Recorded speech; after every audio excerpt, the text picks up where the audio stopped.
E a Semana Santa, ela está cheia de símbolos. Ela está cheia de cerimônias, cheias de costumes e que emocionam. Muitos deles enchem igrejas.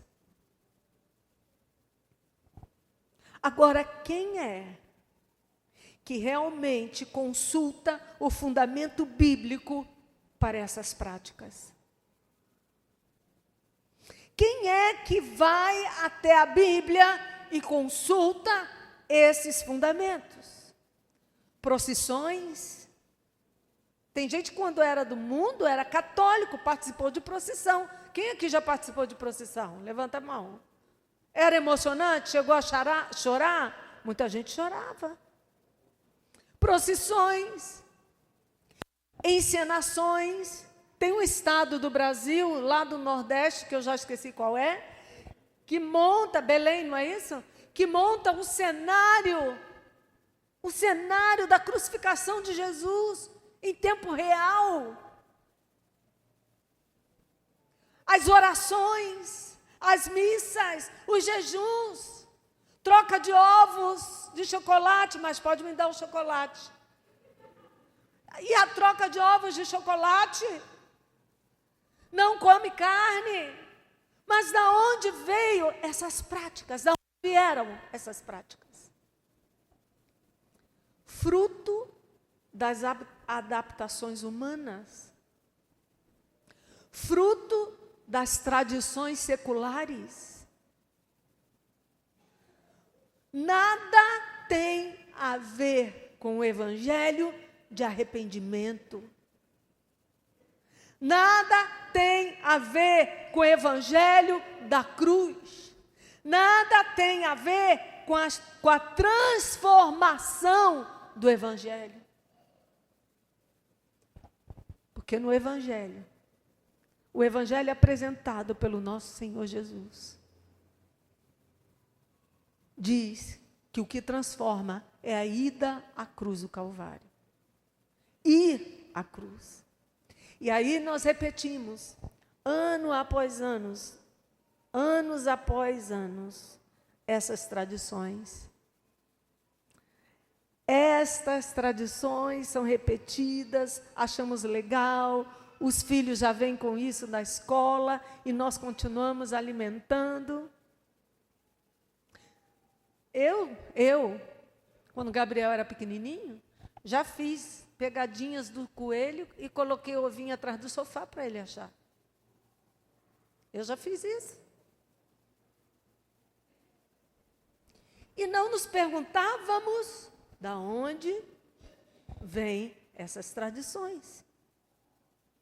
Marcos, Evangelho de São Marcos, capítulo 7, versículo 13. Marcos 7, 13. Sabe o que diz Jesus? Invalidando assim a palavra de Deus pela vossa tradição. Ou seja, quando valorizamos a tradição, nós estamos fazendo o quê? Invalidando a palavra de Deus. Ao valorizar a tradição, invalidamos o que Deus diz. E a tradição, quem foi que ordenou? Vós ordenaste, os homens. E muitas coisas fazeis semelhantes a estas. E Jesus sempre condenou a cegueira. Jesus sempre condenou. Jesus sempre buscou abrir os olhos, chamando de volta para a pureza da fé e para a simplicidade do evangelho. O que nós precisamos aprender, queridos irmãos, é olhar para a cruz sem os filtros da tradição. Eu fui da Assembleia de Deus, meu pai era um assembleiano raiz, e toda a festa da Páscoa, tínhamos a celebração na igreja, as peças de Natal, as entregas de presente para as crianças de Natal, Era a festa que meu pai mais gostava do ano. Na nossa casa era uma alegria, luzes. Pobre era assim, né? Era a única data do ano que a gente ganhava uma roupa nova, um sapato novo e um brinquedo. Então, toda criança ficava doida para quê? Esperando chegar esse dia para o brinquedo. E aí, o meu pai, quando trabalhava para o governador no Palácio da Guanabara, meu pai era secretário do governador Jeremias Fontes. E aí, uma vez ele desceu de helicóptero vestido de Papai Noel. Na minha casa, o Natal era uma fartura. E no dia de papai morreu dia 25 de dezembro. Após a ceia de Natal, ele reuniu a família, como sempre fazia, e disse: quando eu me for, jamais deixem de celebrar o Natal. Meu pai falou. E naquele dia ele morreu, às 5 da manhã.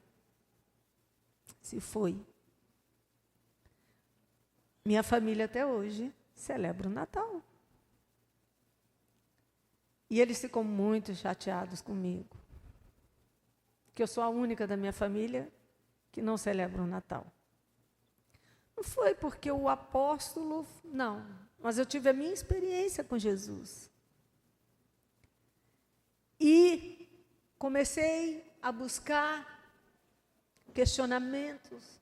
Porque além de uma tradição, a festa tinha um valor emocional para mim. Até entender esse nível de libertação que Jesus queria me levar. Que eu precisava olhar para a cruz sem os filtros da tradição. O Espírito Santo, ele quer conduzir o nosso coração para a luz de Jesus, para tirar a cegueira.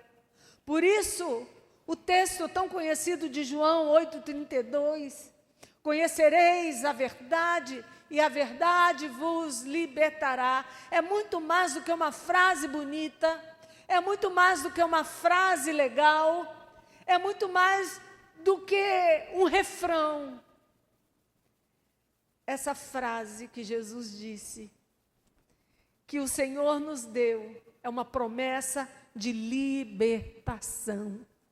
É uma promessa de libertação. Então, veja bem, não depende, o verdadeiro evangelho não depende das datas humanas. Quem estabeleceu essa data? Quem escolheu? Ela realmente não cai no mesmo dia que Jesus foi morto. E se caísse, ainda assim, qual é o significado da celebração? A cruz fala por si mesma. Diga assim, a cruz fala por si mesma. A cruz sozinha já fala. Ela já diz. O sangue de Jesus é suficiente. Diga, o sangue de Jesus é suficiente. Diga, a ressurreição é real.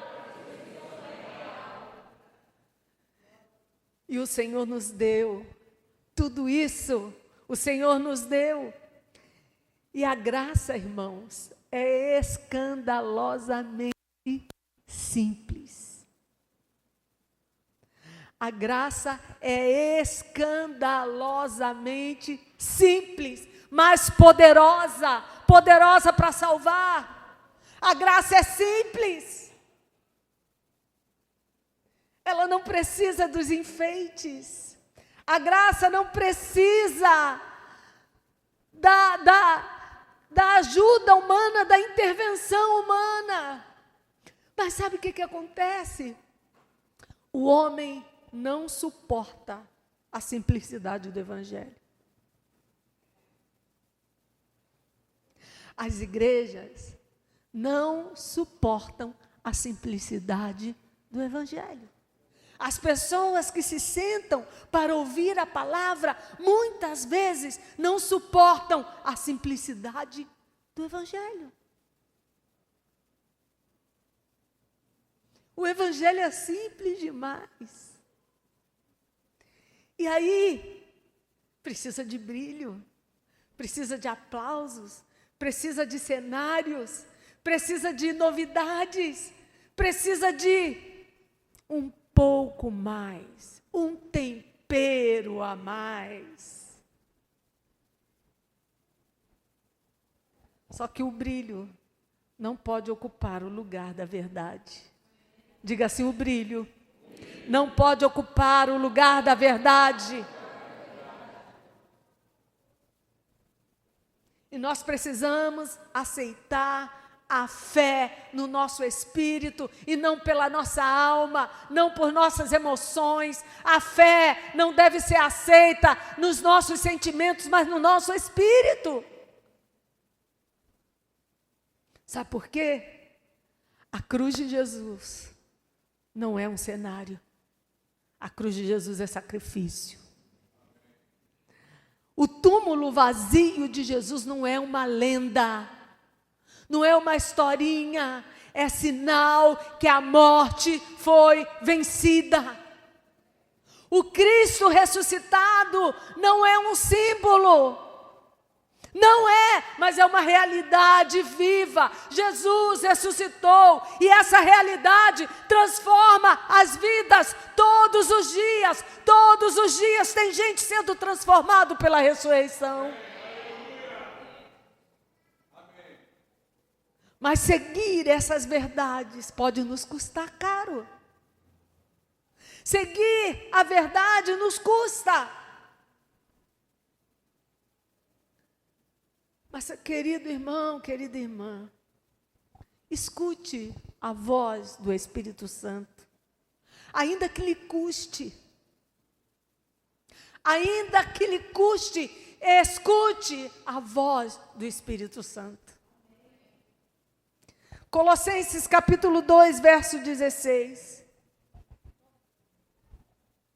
Colossenses capítulo 2, verso 16. Vamos ler. Portanto, ninguém vos julgue pelo comer ou pelo beber, ou por causa dos dias de festa, ou da lua nova, ou dos sábados, 17, que são sombras das coisas futuras, mas o corpo é de Cristo. Paulo estava falando aqui sobre as preocupações com essas tradições. O povo judeu, o povo de Israel tinha preocupação, ele estava mais preocupado em guardar o sábado do que viver em fé. Estava mais preocupado com as festas, com a Páscoa, com tabernáculos, com Pentecostes e com todas as festas bíblicas, do que com o próprio Jesus, com o próprio Deus. Eles estavam preocupados com a lua nova, porque na lua nova se prestava oferta, do que com o próprio Deus. Eles estavam preocupados com tudo isso, mas se esqueciam de Cristo.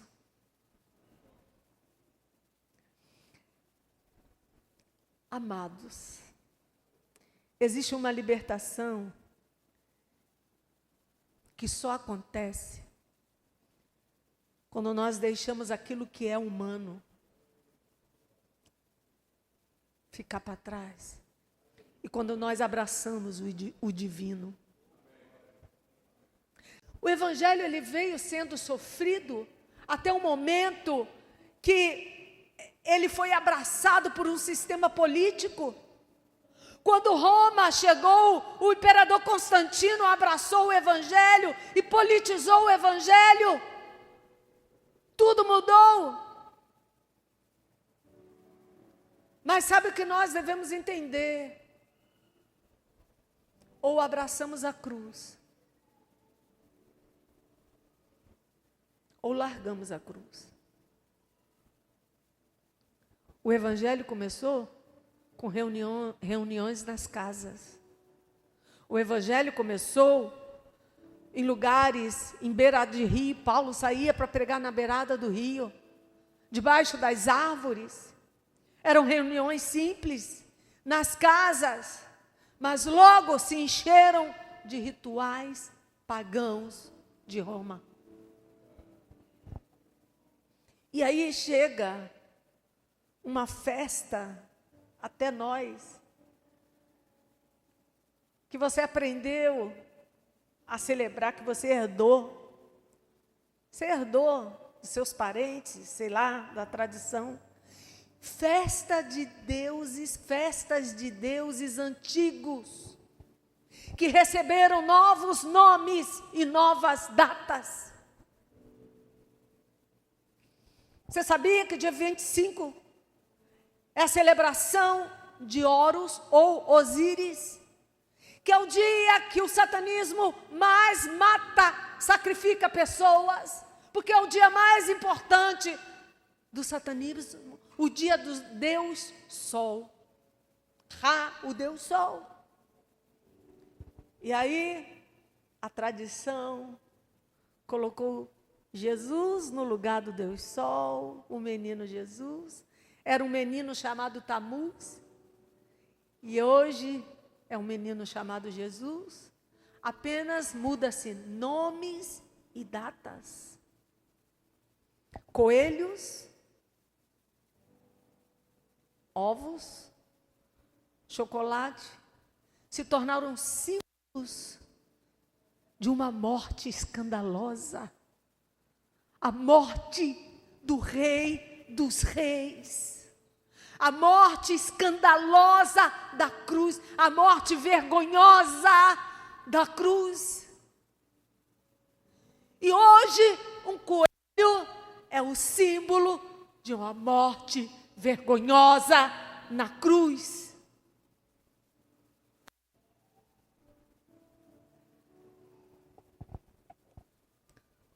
Nós vivemos cultos que não apontam para a cruz.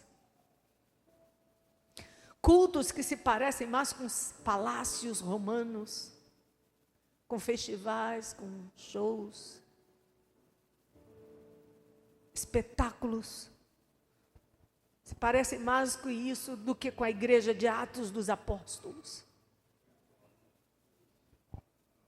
Primeira carta aos Coríntios, abre comigo. Primeira carta aos Coríntios, capítulo 11. A partir do verso 24, eu vou ler, enquanto você olha aqui na Almeida Corrigida e Fiel, que é a versão aqui da igreja, eu vou ler na NBV, Nova Bíblia Viva. 1 de Coríntios 11, a partir do 24. Olhe isso. E depois de haver agradecido a Deus, aqui Paulo falando de Jesus, partiu, está falando do pão, partiu o pão e deu aos seus discípulos, dizendo: tomem e comam. Isto é o meu corpo que é entregue por vocês. Façam isso para se lembrarem de mim, em memória de mim.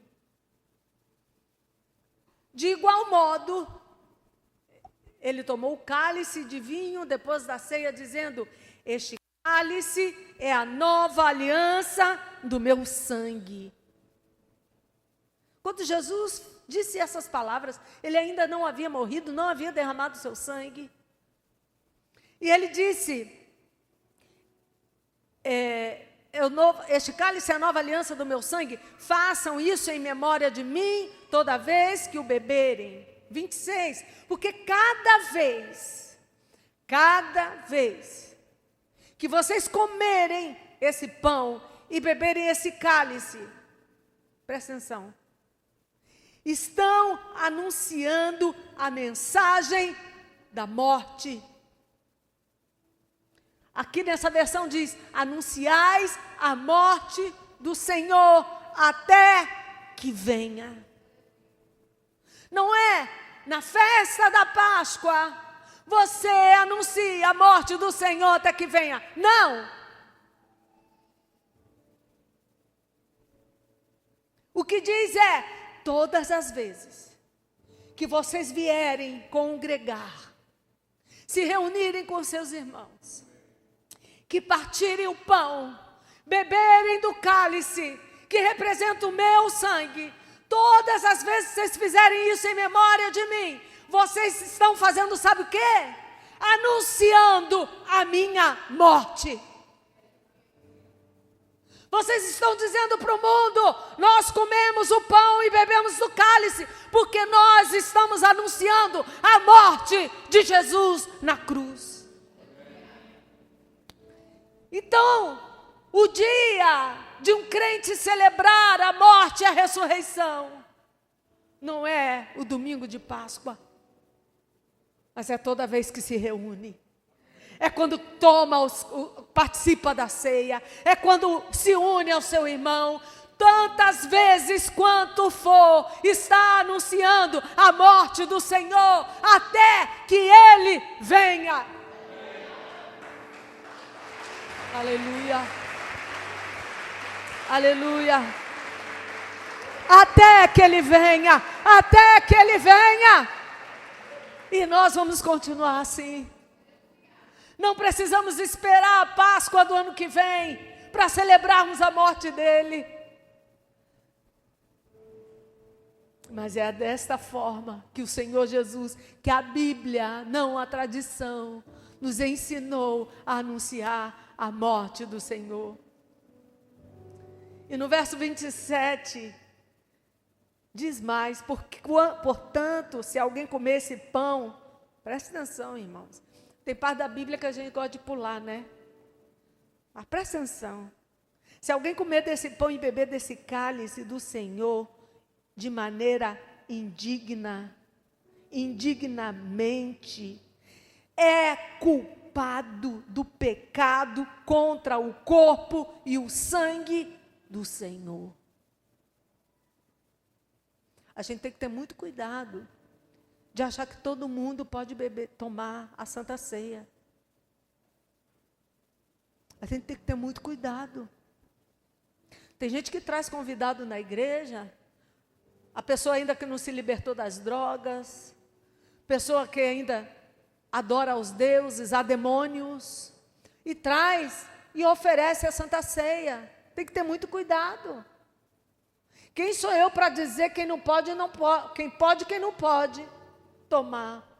Mas eu só sei que a palavra de Deus diz que aquele que toma indignamente será culpado do corpo e do sangue do Senhor. Ou seja, será como se fosse aquele que tivesse pregado Jesus na cruz. Então o que fazer? Verso 28. É por isso que um homem deve examinar-se. Por isso diz: examine-se, pois, o homem a si mesmo. Então, só assim, você vai lá, come o pão e bebe do cálice. Se examina. Veja como você está. Verso 29, sabe por quê? Porque o que come e bebe indignamente, come e bebe para a sua própria condenação. Por quê? Por que se condenou? Porque não discerniu o corpo do Senhor. Tocou de qualquer jeito. E aí o verso 30, o último que nós vamos ler, sabe o que diz? Por causa disso, há entre vocês muitos fracos e... Por que tem gente que fica fraco, começa a sair da igreja? Ah, estou fraco, estou desanimado. Mas fulano, o que está acontecendo? Ah, não sei. Ah, blá. E chega na parte que eu falei sobre os mornos. E muitos que dormem. Em algumas versões ainda diz: por isso há muitos fracos e doentes e muitos que morrem. Falando de uma morte espiritual. Gálatas capítulo 1, Vamos ler Gálatas, capítulo 1, versos 6 a 9. Gálatas, capítulo 1, versos 6 a 9. Olha isso. O apóstolo Paulo falando para a igreja na Galácia. Maravilho-me de que tão depressa passasseis daquele que vos chamou a graça de Cristo para outro evangelho. Paulo está falando que alguns que estavam ali na igreja, rapidamente saíram da graça de Jesus e foram para outro evangelho. Versículo 7. O qual não é outro, mas há alguns que vos inquietam e querem transtornar o evangelho de Cristo. Verso 8. Mas ainda, preste atenção nesse versículo, mas ainda que nós mesmos, Paulo está falando dos apóstolos, ainda que nós, apóstolos, ou um anjo do céu, vos anuncie outro evangelho, além do que já vos tem anunciado, seja anátema, seja considerado impuro. Mesmo que um anjo do céu venha e anuncie para você, não é bem assim, não é do jeito que está aqui, calma, vamos fazer de outro jeitinho, seja anátema. Verso 9, assim como já vou-lo dissemos, agora de novo digo, se alguém vos anunciar outro evangelho, além do que já recebestes, seja anátema. Sabe qual é o evangelho? É a palavra da cruz. É essa Bíblia que muitas vezes você ignora, esquece que ela existe.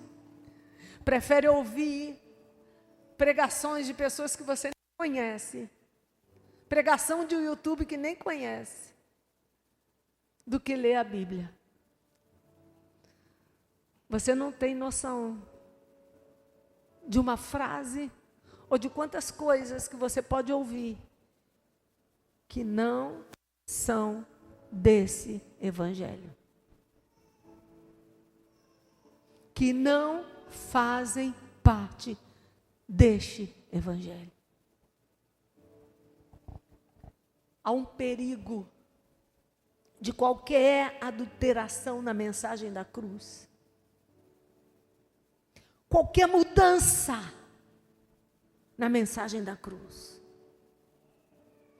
E tem um alerta para nós hoje, irmãos. A Semana Santa, que começou como uma memória dos últimos dias de Jesus aqui na terra, era assim que ela era celebrada na igreja primitiva. Ela foi sendo preenchida lentamente por tradições romanas, religiosidade, mudanças culturais, datas e rituais que não nasceram das Escrituras, mas decisões dos homens. E tudo isso não pode entrar nas nossas vidas, ainda que sejam bonitas, ainda que sejam lindas, não pode entrar nas nossas vidas e fazer você esquecer do poder do sangue de Jesus. O poder do sangue de Jesus. O povo de Israel perdeu o foco. O povo de Israel tinha acabado de sair do Egito. E lá, os 10 mandamentos ainda não havia sido entregue a eles. E lá, o que mais tinha eram deuses, estátuas. E quando Moisés decide subir o Sinai para receber Deus manda Moisés subir o Sinai para receber os mandamentos, as tábuas da lei. Moisés demorou. Eles inquietos, querendo algo para seu bel prazer,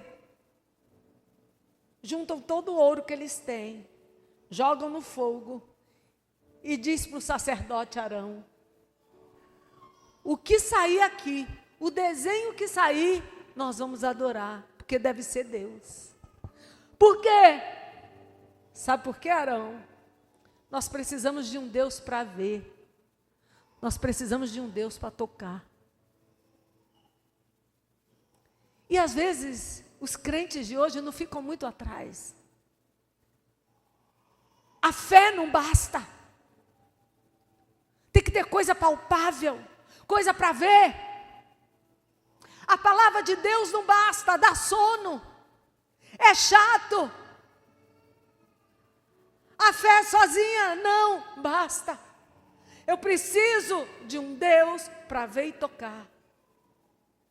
Só, meus amados. Vamos para a primeira carta de Timóteo, para Timóteo, primeira carta a Timóteo, capítulo 6, verso 16. Eu amo esse versículo, eu acho a coisa mais linda que existe. Falando de Deus. Está falando do teu Deus. Sabe como é que é seu Deus? Aquele que tem, Ele só, a imortalidade. E habita na luz inacessível.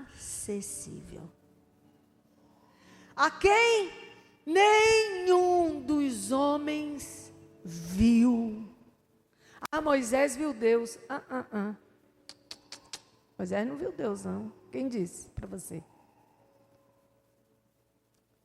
Não esqueça que quando Deus se apresentou a Moisés, Deus mandou ele virar de costas e olhar para a fenda de uma rocha e disse: Moisés, quando eu passar você vai ver a minha o quê? A minha o quê, irmãos? Moisés viu a sombra de Deus. Moisés não viu Deus. Ah, Moisés viu Deus, saiu com o rosto brilhante. Moisés viu. Isso é poderoso demais. Moisés viu a sombra de Deus.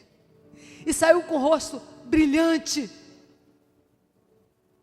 E ele diz, é a ele, a quem nenhum dos homens viu.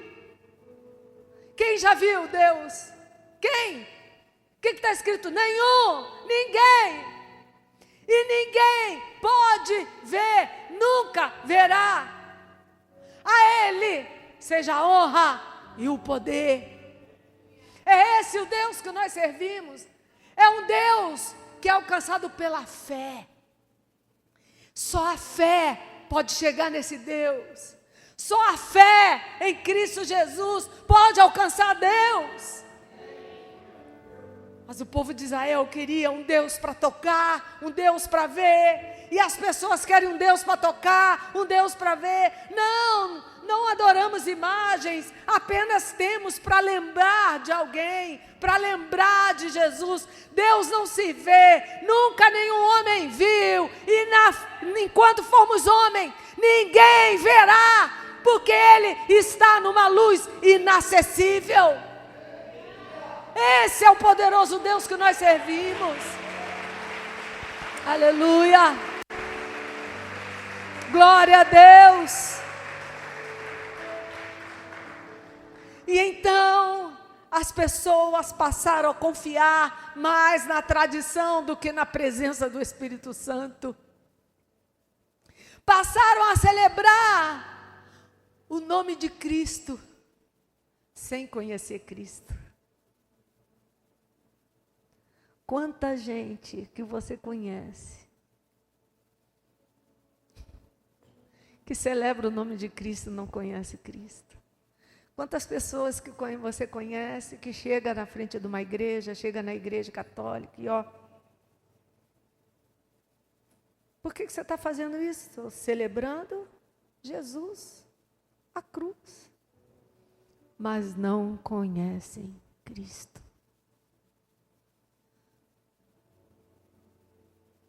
Passam em frente ao cemitério.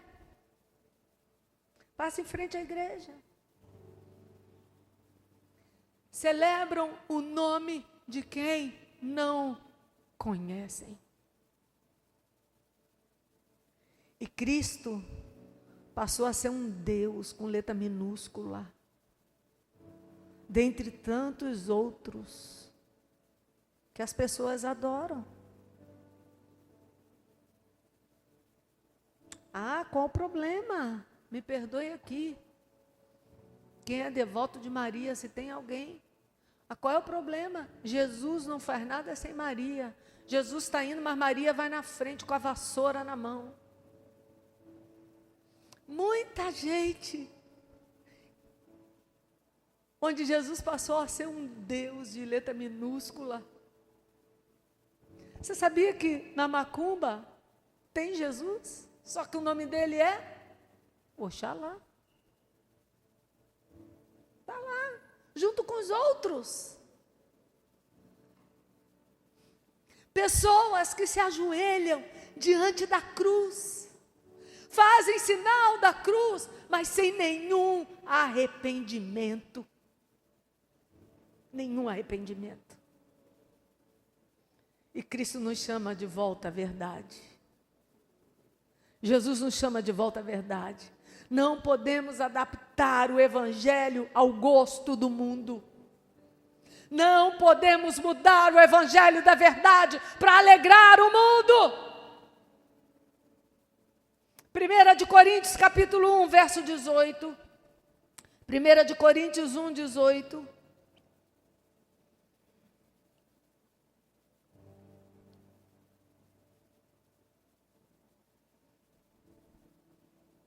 Porque a palavra da cruz é loucura para os que perecem, mas para nós que somos salvos é o... O que a palavra da cruz é para você? O que ela é para você, irmão? O que ela é para você? Mas para quem está morto, para quem está perecendo, ela é loucura. A palavra da cruz é loucura. Mas para nós não há loucura nela. Ela é o poder de Deus. Aplauda o Senhor. Aleluia. Glória a Deus. Aleluia.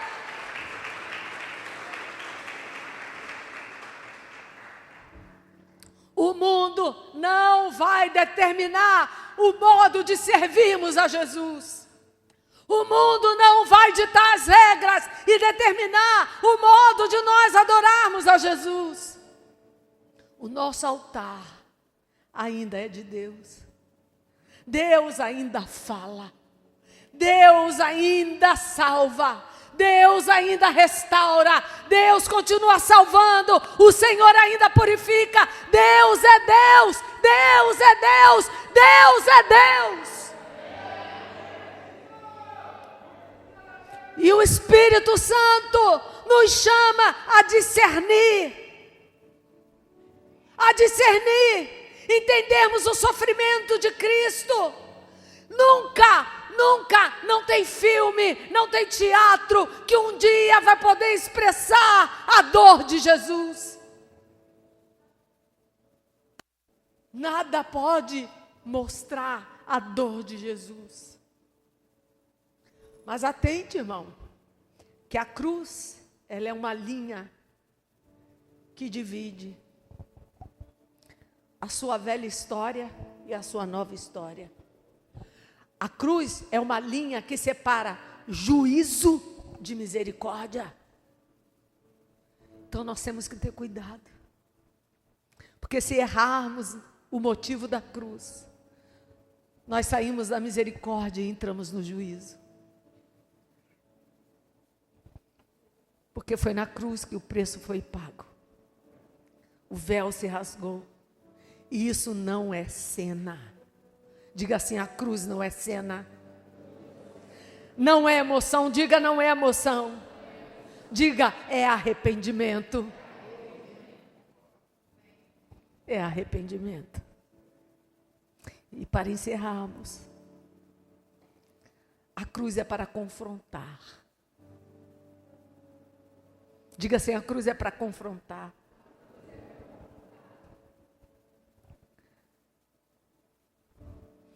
Quando a igreja começou, há 2000 anos atrás, ela não fazia cenas em palcos.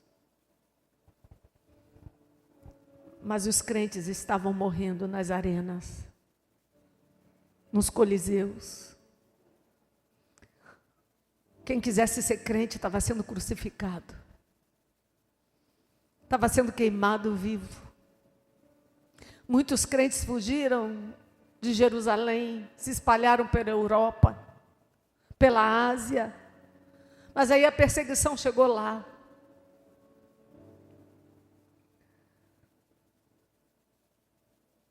Os crentes conheciam o preço da cruz, porque eles carregavam as marcas no próprio corpo deles. Deixa eu fazer uma pergunta, irmão. Eu sei a resposta, mas para você pensar. Qual é a marca? Existe alguma marca no teu corpo físico? Será que o preço da cruz para você deixou marca no teu corpo? Mas para aqueles crentes, tinham marcas no corpo. Aqueles crentes eram marcados, sofriam de verdade. Gálatas capítulo 6, verso 17, o nosso último versículo desta pregação, Gálatas 6, 17. Não é Gálatas 6, 17. É, 6, 17. Paulo, apóstolo Paulo, diz assim: desde agora, ninguém me inquiete.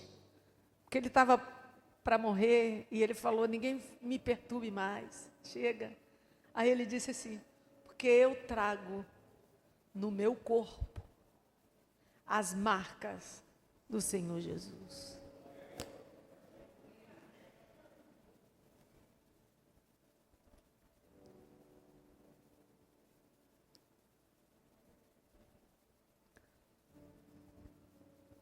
Não permita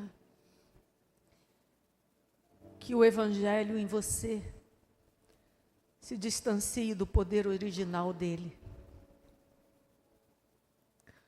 A cruz não é uma peça de teatro. A cruz é agonia. A cruz não é um cenário. É renúncia, é dor, é sangue, é lágrima. É o clamor de um amor que se entregou até o fim.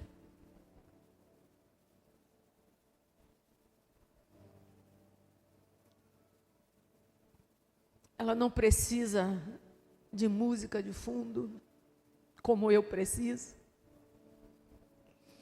Não precisa de aplausos. Não precisa de luzes.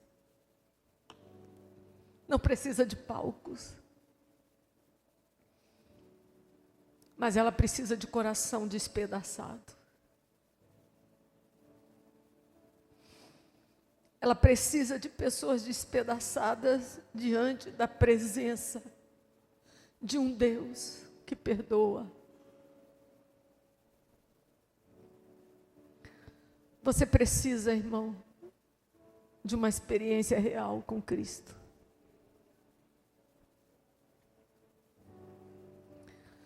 Não é o Cristo das cenas,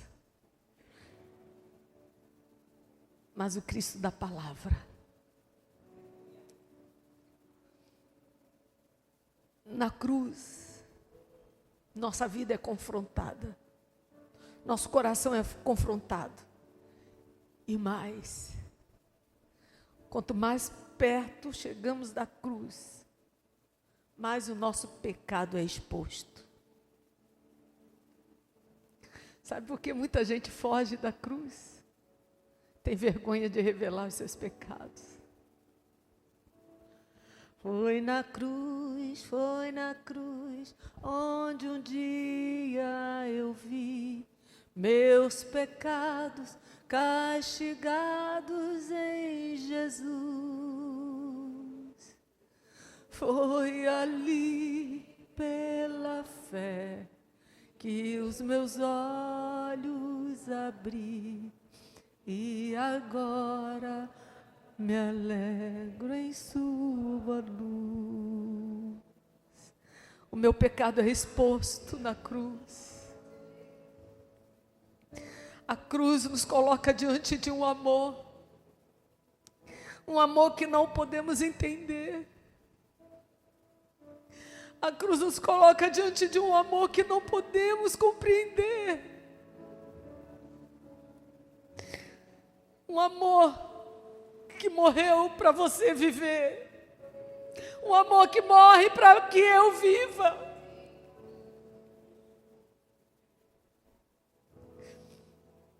Não se acostume com a cruz, irmão. Não se acostume com a cruz. Não deixe ela virar uma tradição na vida desta igreja. Tabernáculo, não se acostume com a cruz. Teve algumas pessoas que, enquanto eu pregava, levantaram e saíram. Talvez porque não suportem a palavra da cruz. Não tem problema. Mas eu digo, ovelhas do Senhor, que estão no aprisco do Senhor, não se acostumem com a cruz.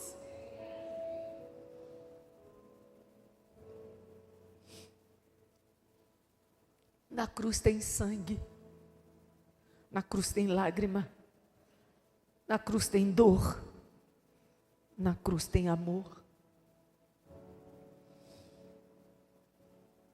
A cruz é o escândalo da graça. Fique de pé, querido.